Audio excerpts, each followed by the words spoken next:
Alright, quick change of pace for this one.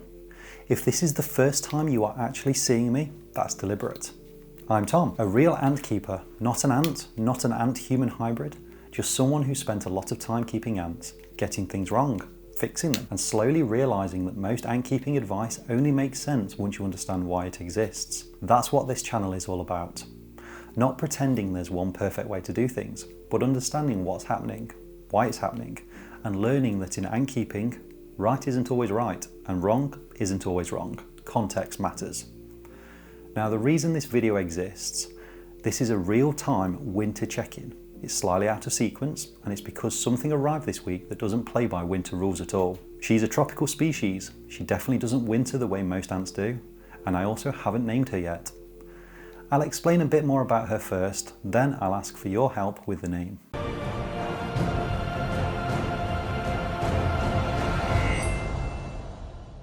Right, winter status first. At the moment, my temperate queens are exactly where they should be, resting and in the fridge. They are stable, they are quiet, and honestly, that's the most reassuring update I can give. Because winter ants are supposed to look suspicious, they're supposed to look like nothing's happening. That's what a healthy diapause looks like from the outside. So, if you're watching this and thinking, mine aren't moving, should I warm them up? Most of the time, no. Quiet is good, stillness is normal. And if everything's stable, you are probably doing better than you think. And then the exception arrives. Now, here's where this video takes a turn, because not all ants do winter. This week, I welcomed a Camponotus nicobarensis queen into the setup. And yes, she's awake, properly awake. If you already know Nicos, you'll know why this isn't a fridge moment. They are tropical. No diapause, no hibernation. If you treat them like a British garden ant in December, they don't think, ah, lovely, a rest. They think something has gone completely wrong. So while my other queens are having a well-earned winter slowdown, this one is very much on her own schedule. You'll often see Camponotus nicobarensis described as a beginner species, especially here in the UK and Europe. And I understand why people say that. They are bold, they are active, you can actually see what's going on. They feed confidently. They look impressive. They feel like real ants very quickly, which is exactly what new keepers want. But there's an asterisk that doesn't get said often enough.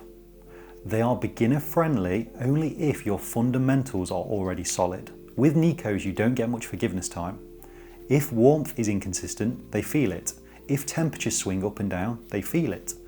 And instead of collapsing dramatically, they often just stall quietly, leaving you wondering what you've done wrong. Once they are established, they also scale up fast, which is brilliant, right until you realise you're still learning feeding rhythm, humidity control, and escape prevention.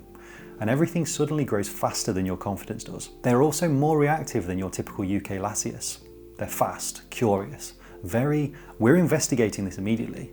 It's fun, but it means your setup needs to be ready. And yes, they produce formic acid. That doesn't make them dangerous, it just means they deserve respect.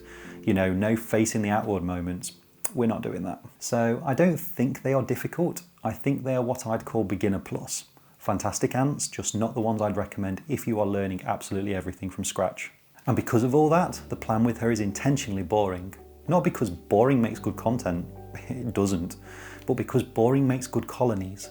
Stable warmth, minimal disturbance, predictability. No daily check-ins, no, ooh, I'll just have one more peek.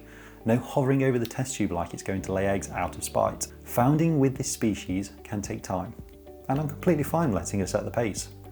This isn't a daily vlog ant, it's a slow burn project. I'll update when there's actually something worth updating. Might be in a week, might be two, might be longer. Who knows? Let's see how it goes. So a quick note before I wrap this up. From here on out, you'll see me at the start and end of videos, and sometimes in the middle, when it helps. Not because the channel is becoming about me, but because this hobby is easier to understand when you can see the person actually doing it. Same calm explanations, same ant first focus, just a more personal touch going forward. And just to answer the timing question before it pops up, yes, the next few videos you'll see were already recorded and scheduled. No, this doesn't replace them. This was just a real-time moment that felt too relevant not to share. Ant keeping doesn't always follow a content calendar, and that's okay. Now naming. She's tropical, active, and very much awake while everyone else is resting. So the shortlist me and the wife have landed on is Scarlet, Solaire, Cherry, or Ada. I'll be putting up a poll shortly after this goes live. If one of those feels right to you, you'll be able to vote, and if you've got a better suggestion, drop them in the comments, I'll be reading them. I want her name to feel like it belongs to the channel, not something picked at random. So that's the update. A winter check-in, a tropical exception, and the start of a more personal Antastic Tom. Same ants, same calm approach, just a bit more of the human actually keeping them. Make sure you like, subscribe, and all that good stuff. Let's make it Antastic. Farewell.